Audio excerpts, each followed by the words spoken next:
नमस्कार साथियों, जैसा कि हम पिछले वीडियो में संधि के बारे में जानकारी प्राप्त करने के साथ अयादी संधि लगभग पूरी कर चुके थे। ठीक है, तो आज हम पढ़ेंगे यण संधि। तो यण संधि में इम्पोर्टेंट क्या है ये सब आज हम पढ़ते हैं। तो यण संधि का जो सूत्र है इको यण ची, इनको ध्यान रखना है। एचो अयवा यावय जो अयादी संधि का था, यण संधि का इको यण ची। ठीक है, तो ये सूत्र दे सकता है संधि विधायक सूत्र या यण संधि का। ठीक है, तो इसमें क्या होता है, इक का यण हो जाता है। इक का यण क्यों होता है? ठीक है, यदि इक के बाद ई, इक का मतलब ये होता है। आपने प्रत्याहार की वीडियो देखी होगी तो आपको समझ में आएगा 100%। ई का मतलब ई उ री होता है। ठीक है, तो इक के बाद असमान स्वर मतलब ये नहीं आना चाहिए। ई उ, ई के बाद ई नहीं आना चाहिए, उ के बाद उ नहीं आना चाहिए, री के बाद री नहीं आना चाहिए, री के बाद री नहीं आना चाहिए। ई के बाद उ आ सकता है, उ के बाद ई आ सकता है, या री आ सकता है, री आ सकता है। मतलब कुल मिला के एज इट इज ऐसा नहीं आना चाहिए। पहले ये हो तो उसके बाद कोई सा भी हो, कोई सा भी 13 में से ई नहीं आना चाहिए, 12 कोई सा भी स्वर हो सकता है। ठीक है, तो इस तरीके से उ के लिए कंडीशन है, इस तरीके से री के लिए कंडीशन। तो कोई भी ई उ री के बाद असमान स्वर आए, ई दोनों हो सकती है, उ दोनों हो सकते हैं, री दोनों हो सकते हैं, री का दीर्घ नहीं होता। ठीक है, तो ई का य, उ का व, हलंत वाला व है, हलंत वाला र है, री का र, री का ल हो जाता है। ठीक है, तो ई के बाद असमान स्वर आए तो य हलंत वाला। ठीक है, क्योंकि व्यंजन जो सेपरेटली होते हैं वो हलंत वाले ही होते हैं। ठीक है, तो उ का व, री का र और री का ल हो जाता है। ठीक है, तो ये समझ में आ गया होगा। इसको माइंड में सेट करना, उसके बाद जो यण संधि बिल्कुल चुटकियों का खेल है। ठीक है, तो पहचानने के लिए क्या करना है? पहचानने के लिए अपन को ये ध्यान रखना है, आधा वर्ण, कोई भी आधा शब्द मतलब कोई आधा वर्ण, उसके बाद में यह व ये आए ज़्यादातर। ठीक है, तो वो उसमें क्या होगी, यण संधि होगी। ठीक है, उदाहरण क्या है? इनके उदाहरण है अधि प्लस आय, मतलब ई आ गया, अधि। मैंने बताया था धी में ध पहले गुलाम आया, ई बाद में आएगी। ठीक है, तो ई के बाद असमान स्वर आ गया तो ई का यह हो जाएगा और आ सेपरेटली रहेगा। तो ध में से ई को अलग किया तो ई का तो यह कर दिया हमने यहाँ पे, अध, ध में हलंत लग गया, यह हलंत वाला आ गया, उसके बाद आई आ गया। तो इनको जोड़ेंगे अब हम, अध, आधा ध और यह जुड़ के मतलब यानी कि ये भी आधा था, तो मतलब पहले तो इसको जोड़ेंगे यह और आ मिलके या हो गया कंप्लीट वाला या, उसके बाद आधा ध जुड़ा तो आधा ध इस तरीके से जुड़ता है। ठीक है, तो अध्याय हो गया। ठीक है, इस तरीके से नी आय, नी में ई का यह हो गया, न आधा बच गया। ठीक है, तो यह आधा वाला आता ही है, तो यह और आ मिलके यह हो गया। ठीक है, और न आधा मिलके न्याय हो गया। ठीक है, इस तरीके से नी प्लस ऊन, न आधा हो गया, फिर यह आ गया, ई की जगह यह हो गया, ऊन हो गया, न्यून हो गया। ठीक है, इस तरीके से वी प्लस आकुल, ई का फिर वापस से यह हो गया, यहाँ पे वह आधा बच गया, आकुल, तो आयु, यह और आ मिलके या हो गया, और वह इसमें जुड़ा तो व्याकुल हो गया। ठीक है, इस तरीके से सु प्लस आगत। ठीक है, तो इम्पोर्टेंट है, वेरी वेरी इंपॉर्टेंट है स्वागत। ये 3-4 उदाहरण वेरी वेरी इंपॉर्टेंट है। स्वागत, स्वार्थ, स्वाश्रम, स्वाधीन। ठीक है, तो स्वागत में हमेशा दीर्घ वो यण संधि होती है। ठीक है, ये ध्यान रखना है। सु प्लस आगत, उ का व हो गया। उ का मैंने बताया था आपको कि भाई उ के बाद में अगर असमान स्वर आ जाता है तो वह हो जाता है। तो यहाँ पे उ के बाद में असमान स्वर आ ही रहा है, क्योंकि सु उसके बाद में आ, उ के बाद में आ रहा है, जो कि उ जैसा नहीं है। अगर उ आता तो यहाँ पे दीर्घ संधि हो जाती। ठीक है, उ के बाद उ आता तो, लेकिन सु के बाद उ के बाद असमान स्वर आ रहा है तो उ का व हो जाएगा हलंत वाला, स आधा हलंत वाला बच जाएगा, उसके बाद में आगत जुड़ेगा, तो स व इसमें जुड़ेगा तो वाह बन जाएगा, और आधा स जुड़ेगा तो स्वागत बन जाएगा। ठीक है, इस तरीके से यहाँ पे सु प्लस आर्थ, यहाँ पे भी हमारे हिसाब से तो क्या होनी चाहिए थी, यण संधि होनी चाहिए थी, लेकिन इसका अर्थ इसके हिसाब से मतलब सार्थक नहीं बैठता कुल मिला के जब यण संधि होती है। ठीक है, तो इसकी वजह से यहाँ पे कुल मिला के दीर्घ संधि होती है। ये तीनों इंपॉर्टेंट है, इनको ध्यान रखना है, इन तीनों को, स्वार्थ, स्वाश्रम और स्वाधीन। ठीक है, ये स्वाधीन है। तो इनमें हमेशा दीर्घ संधि होती है, हम यण करके आ जाते हैं। ध्यान रखना, स्वार्थ आपको बिल्कुल as it is in keyword को लिख लेना है एक पन्ने में, जो इम्पोर्टेंट है मैंने बताया है। स्वार्थ, स्वाश्रम, स्वाधीन, इनमें हमेशा दीर्घ संधि होती है। कैसे होती है? हमने यहाँ पे स्वार्थ का स कर दिया यण संधि में और उ का व कर दिया, स्वार्थ हो गया, इससे भी स्वार्थ हो गया। लेकिन यहाँ पे क्या होगा? स्व और अर्थ, स्वयं का अर्थ, कुछ इस तरीके से यहाँ पे अर्थ निकलेगा जो सार्थक है। स्व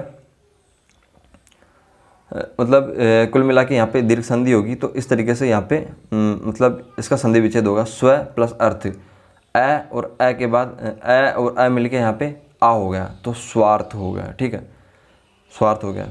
और यहाँ पे स्व प्लस आश्रम, ए और आ मिलके आ हो गया, तो स्वाश्रम हो गया। दीर्घ संधि में ए और आ मिलके आई होता है। ठीक है, तो इस तरीके से स्व प्लस अधीन, स्वाधीन हो गया। तो ध्यान रखना, वेरी वेरी इंपॉर्टेंट, तो याद रखना ही है। स्वार्थ, स्वाश्रम, स्वाधीन, इनमें दीर्घ संधि होती है। केवल इन्हीं में दीर्घ संधि होती है। स्वच्छ और स्वल्प में वापस से यण संधि होती है। स्वच्छ, स्वल्प, स्वागत में यण संधि होती है। स्वार्थ, स्वाधीन और स्वाश्रम में क्या होती है? दीर्घ संधि होती है। याद रखना, वेरी वेरी इंपॉर्टेंट। ठीक है, सु प्लस अच्छ, उ का वह हो गया, स आधा आ गया, अच्छ हो गया, यहाँ पे स्वच्छ हो गया। ठीक है, मिलके, ठीक है, मिलाना आप जान ही गए। सु प्लस अल्प, इस तरीके से स्वल्प होगा, इसमें यण संधि इन दोनों। याद रखना, स्वार्थ, स्वाश्रम, स्वाधीन, स्वार्थ, स्वाश्रम, स्वाधीन, स्वार्थ, स्वाश्रम, स्वाधीन, तीनों में क्या होती है? दीर्घ संधि होती है। उसके अलावा सभी में जो स्वागत आ गया, स्वच्छ आ गया, स्वल्प आ गया, इनमें यण संधि होगी। इनको ध्यान रखना, दीर्घ संधि इनमें होती है, तो एज इट इज अन्य हो जाएंगे। ठीक है, अनु प्लस आय, उ का बाद में आ गया, तो उ का व हो गया। ठीक है, तो कुल मिला के अन्वय बन गया। इस तरीके से ये इंपॉर्टेंट है, ये वाला उदाहरण भी ज़्यादातर पूछ जाता है। अनु प्लस इक्सक, उ के बाद में ई आ गया, तो वह हो गया उ का, तो और अन, इस तरीके से न वाला हलंत वाला शेष हो गया। ठीक है, और इक्सक आ गया, तो इनको मिलाएंगे तो वी, बड़ी की मात्रा लगेगी वी। ठीक है, उसके बाद में क्या नाम है, यहाँ पे अन, न आधा यहाँ पे लग जाएगा, उसके बाद में ऋण हो जाएगा। ठीक है, तो यहाँ पे वेरी वेरी इंपॉर्टेंट इसलिए क्योंकि अपन अनविक्षक कर देंगे, यहाँ पे अनविक्षण होगा। ठीक है, तो ये उदाहरण इसलिए अपने आप में इंपॉर्टेंट बन जाता है क्योंकि इसमें क का संधि होते ही ऋण हो जाता है। ठीक है, तो अनविक्षक ना करके अपन को अन्वीक्षण करना है। क्या करना है? अनविक्षक ना करके अन्वीक्षण करना है। क्या करना है? अन्वीक्षण करना है, ऋण लगाना है, क्या की जगह ऋण लगाना है। ठीक है, तो ये यण संधि का वेरी वेरी इंपॉर्टेंट उदाहरण बन जाता है। अनु प्लस इक्सक हम करेंगे अनविक्षक, लेकिन होगा अन्वीक्षण। क्या होगा? अन्वीक्षण। ध्यान रखना है क्या होगा? अन्वीक्षण। आपको याद रहेगा ये हमेशा अन्वीक्षण होता है। जैसे आएगा सामने पहले कंफ्यूज हो गए, लेकिन उसके बाद ये करोगे आप। ठीक है, अगर आपने ध्यान दिया तो। ठीक है, अब ई उ री के बाद समास स्वर आया तो ई का य, उ का व, री का र हो जाता है और री का ल हो जाता है। तो री के उदाहरण आगे मातृ, ये री है, री ऋषि वाला बाबा। ठीक है, मातृ प्लस आदेश, तो तय मात मतलब री अलग होगा तो ये बचेगा मात हलंत वाला। उसके बाद री का र हो गया यण संधि के अनुसार। ठीक है, क्योंकि असमान स्वर आ गया, री के बाद आ गया। ठीक है, तो र हो जाएगा और आदेश। अब इनको जोड़ेंगे, तय और र, आधा तय, ठीक है, और पूरा र मिलके क्या होता है? त्र। लेकिन यहाँ पे ये जैसे र और आ मिला तो रा हो गया। ठीक है, रा हो गया, तो तय, आधा तय और रा मिलके यहाँ पे रा जोड़ेंगे। ठीक है, तो त्राय तो होगा ये। ठीक है, तो आधा तय और रा मिलके त्रा हो गया। तो इस तरीके से यहाँ पे मात्रादेश हुआ। इस तरीके से पितृ प्लस आदेश पित्रादेश हो जाएगा। भ्रातृ प्लस आदेश भ्रात्रादेश हो जाएगा। मातृ प्लस आज्ञा मात्राज्ञा हो जाएगा। पितृ प्लस आगम पित्रागम हो जाएगा, क्योंकि सभी में एज इट इज कीवर्ड लग रहा है। ठीक है, अब यहाँ पे थोड़ा इंपॉर्टेंट है, यहाँ पे भी भातृ तय हलंत वाला बच जाएगा, री का र हो जाएगा और ऐश्वर्य। ठीक है, तो र तय और र मिलके क्या हो गया? त्र हो गया, हलंत वाला त्र हो गया। हलंत वाले त्र में ये जैसे कि हम ये, एक मिनट, जैसे ये वाला त जोड़ेंगे, उसके बाद में फिर र जोड़ेंगे। ठीक है, तो ये त्र बनेगा ना, ये भी हलंत वाला बनेगा। लेकिन जैसे हलंत वाले हमने त्र में क्या जोड़ा? हमने जोड़ दिया यहाँ पे ए जोड़ दिया। ठीक है, ए, तो ये ए नहीं है, ए तो ऐसा होता है, ऐसा वाला है, ठीक है। तो ये है आई, तो ये क्या हो जाएगा, त्रयी, ठीक है।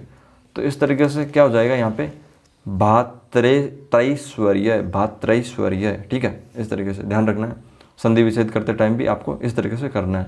कैसे करना है संधि विच्छेद, भातृ तय र हो रहा है, ठीक है, तो र को निकाल लीजिए, और र को निकालेंगे तो तय और र टूटेगा, मतलब त्र टूटेगा तय और र में, तो जो आगे वाला तय है उसको तो इसके साथ भात इसके साथ छोड़ दीजिए, र को निकाल लीजिए और आई की मात्रा को ए के रूप में ऐश्वर्या लिख दीजिए, ठीक है।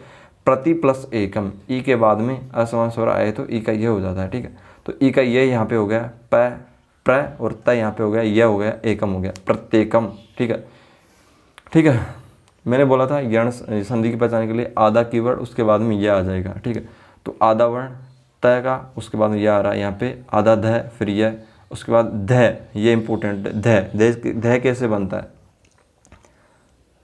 आधा ध, उसके बाद में पूरे यह से, ठीक है, ये ध बनता है। संयुक्त स्वर है संस्कृत का, ठीक है। सुधी प्लस उपास्य, सुध है, ई का यह हो गया, बड़ी ई हो चाहे छोटी यही होगा हलंत वाला, यह और उ मिलके यू हो गया, फिर शुद्ध्युपास्य, आधा ध ये जुड़ गया शुद्ध्युपास्य।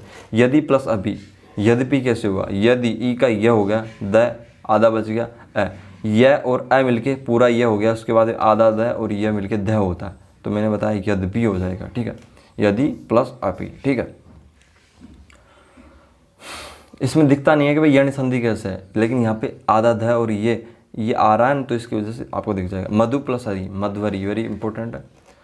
मधु ऊ का व हो जाएगा, और अ व और अ जुड़ के व हो जाएगा, और ये ध जुड़ेगा तो मधुवरी हो जाएगा। इस पर इसके बाद ई उ री के बाद में असमान स्वर आया तो ई का य, ऊ का व, री का र और री का ल हो जाता है, तो यहाँ पे री का ल हो जाएगा। तो री प्लस अकार, री का ल हो गया हलंत वाला, तो ल प्लस अकार तो लकार हो जाएगा। तो जहाँ पे लकार, लादेश, लनुबंध, ला करती ल दिखे, ला कुल मिला के वहाँ पे ज़्यादातर यण संधि होगी। तो लरी करना अपन को संधि विच्छेद करते टाइम, फिर लरी करके फिर जो ल को अलग किया है, ठीक है, हमको पहले क्या करना है, लरी का ल होता है तो ल को, हलंत वाले ल को अलग कर देना है, फिर ल में से मात्रा निकलेगी आ की तो आदेश हो जाएगा। तो ठीक है, इस तरीके से पता चल जाएगा। लरी के लगा फिर बैक जाते हुए ल कर देना है, क्योंकि लरी की जगह तो ल हुआ था, ठीक है। लरी प्लस आदेश, इस तरीके से ल हो जाएगा हलंत वाला, लरी की जगह ल हो जाएगा, फिर आदेश जुड़ के लादेश, इस तरीके से लनुबंध, लाकृति और लाधार बना। तो यही था यण संधि के वेरी इंपॉर्टेंट एग्जाम्पल, और यण संधि यहीं तक थी रीट लेवल के लिए। तो शायद आपको वीडियो पसंद आई होगी। अगर वीडियो पसंद आई है तो अपना कमेंट सेक्शन में अपना कमेंट करें, और कोई भी डाउट रहता है तो तुरंत पूछिए, फिदा किसी फिक्र के, ठीक है। अगर आपको ये वीडियो अच्छे लगते हैं तो आप चैनल के साथ बने रहना चाहते हैं तो आप चैनल को सब्सक्राइब कर सकते हैं, जिससे कि आपको आगामी वीडियोस मिलती रहे, ठीक है। धन्यवाद वीडियो को यहाँ तक देखने के लिए।